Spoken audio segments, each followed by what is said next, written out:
La France n'est pas responsable du clientélisme, des détournements de deniers publics, de l'incompétence de nos leaders, incapables d'identifier les priorités. Elle n'est pas responsable forcément du bradage de nos ressources, même si elle en bénéficie très largement. Tout ça est de la responsabilité de nos dirigeants incompétents, incapables et qui ne sont pas des patriotes du tout. Mais il est temps que la France lève son genou de notre cou. 7 siècles de misère faits de traite humaine, de colonisation et aujourd'hui de néocolonisation, cela suffit. Il est temps que la France nous foute la paix.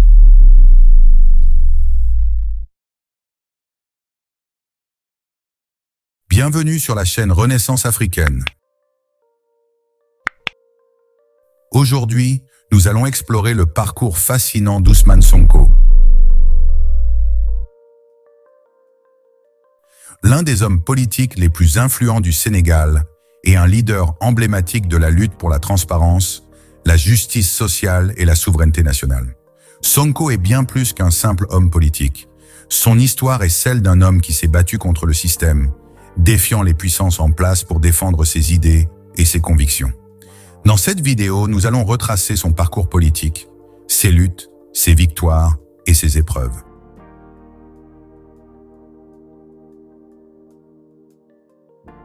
Les débuts d'Ousmane Sonko. Ousmane Sonko est né le 15 juillet 1974 à Thiès, une ville située à l'ouest du Sénégal. Dès son jeune âge, il s'illustre par son intelligence et sa détermination.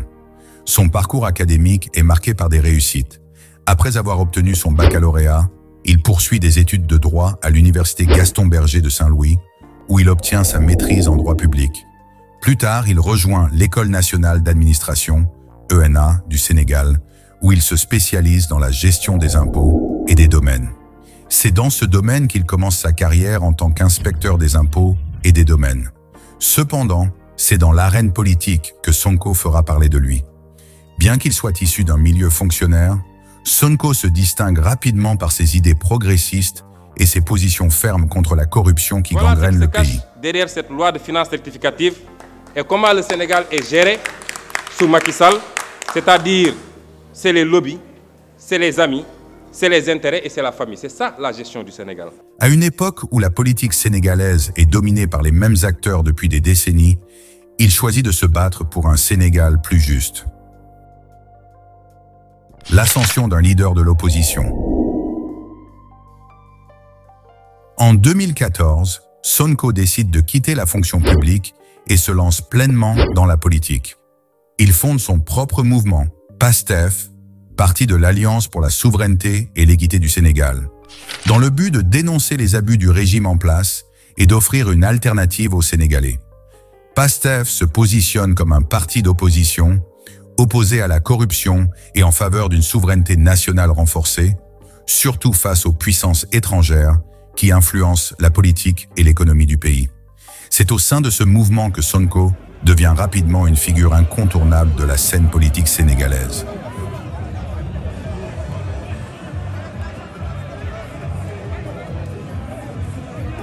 En 2015, il publie un livre très critiqué, intitulé « Pétrole et gaz au Sénégal », chronique d'une spoliation, où il dénonce les accords de coopération entre le Sénégal et des entreprises étrangères, notamment dans les secteurs pétroliers et gaziers.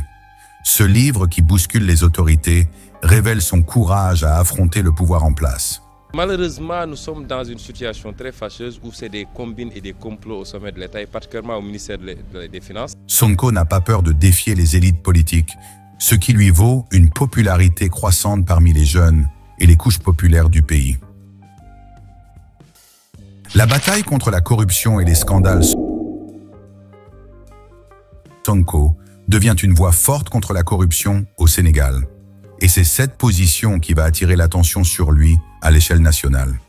En 2016, il est radié de la fonction publique pour avoir dénoncé des irrégularités financières impliquant des hauts fonctionnaires du gouvernement. Transfert en conseil de discipline pour faute grave. Monsieur le directeur général est allé chercher des émissions, des extraits d'émissions de coupures de journaux datant de 2014 de 2014 jusqu'en 2016, pourquoi il ne nous a jamais, ne serait-ce que verbalement, ne nous a jamais interpellés. Et dans le dossier, il n'y a aucun élément qui soit en relation avec mon travail. Aucun. C'est une bataille qui se mènera sur tous les fronts. Nirona la Cotine. Je vous remercie. Mais au lieu de se laisser abattre par cette décision, Sonko la transforme en un tremplin pour sa carrière politique. Il devient un symbole de la résistance, de l'intégrité et de la transparence. Il fonde alors un mouvement de contestation populaire pour exiger une justice plus équitable et transparente. À travers des conférences, des manifestations et des actions médiatiques, Sonko rallie de plus en plus de Sénégalais qui sont frustrés par la corruption endémique qui sévit dans le pays. La présidentielle de 2019, un tournant décisif. L'année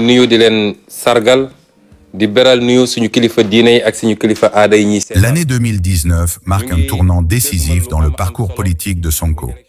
Il décide de se présenter à l'élection présidentielle, un pari risqué contre des candidats soutenus par l'establishment. Sonko mène une campagne axée sur l'indépendance économique du Sénégal, le renforcement des secteurs stratégiques du pays et surtout sur la lutte contre la corruption.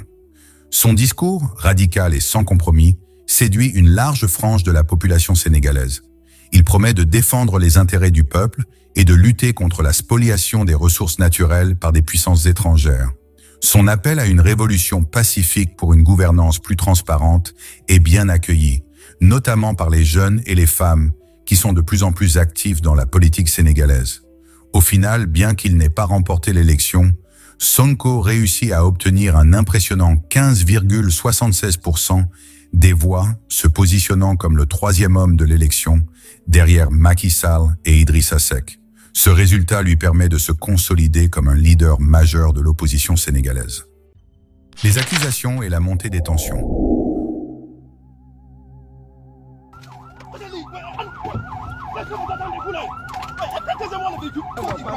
Je suis en état d'arrestation. Non. Est-ce que des forces ont le droit d'extraire quelqu'un de son pays? En 2021, une nouvelle épreuve vient marquer le parcours de Sonko. Il est accusé de viol par une jeune masseuse, une accusation qu'il dénonce comme étant politiquement motivée. Les partisans de Sonko affirment qu'il s'agit d'un complot orchestré par le pouvoir pour le discréditer et l'empêcher de participer à l'élection présidentielle de 2024. Son arrestation entraîne des manifestations violentes à travers le pays, conduisant à des affrontements avec les forces de l'ordre. Les tensions entre les partisans de Sonko et ceux du pouvoir deviennent de plus en plus fortes, alimentant un climat de crise politique.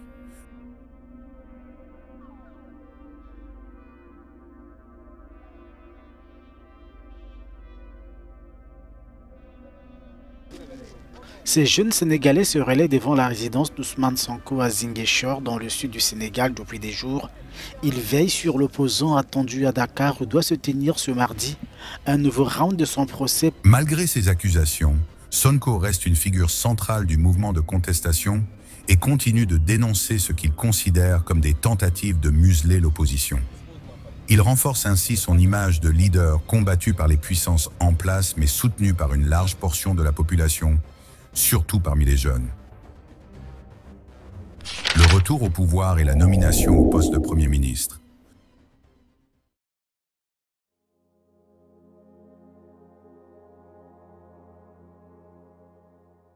En 2024, Ousmane Sonko franchit une étape décisive dans sa carrière politique en étant nommé Premier ministre du Sénégal sous la présidence de Bassirou Diomaye Faye, un allié qui lui succède après une victoire électorale remportée grâce à sa vision et son programme politique. Cette nomination marque une victoire symbolique pour Sonko et pour le mouvement PASTEF. Les attentes sont immenses et Sonko se retrouve désormais aux commandes du gouvernement pour mettre en œuvre ses réformes. Son programme ambitieux se concentre sur la souveraineté économique, la répartition équitable des richesses et l'amélioration des conditions de vie des Sénégalais. Il met également un accent particulier sur la réconciliation nationale, la lutte contre la corruption et la modernisation des infrastructures du pays. Sonko se positionne alors comme un leader capable de réaliser le changement, tant espéré par une majorité de la population. Le parcours politique d'Ousmane Sonko est celui d'un homme qui n'a cessé de se battre pour ses convictions et pour le peuple sénégalais.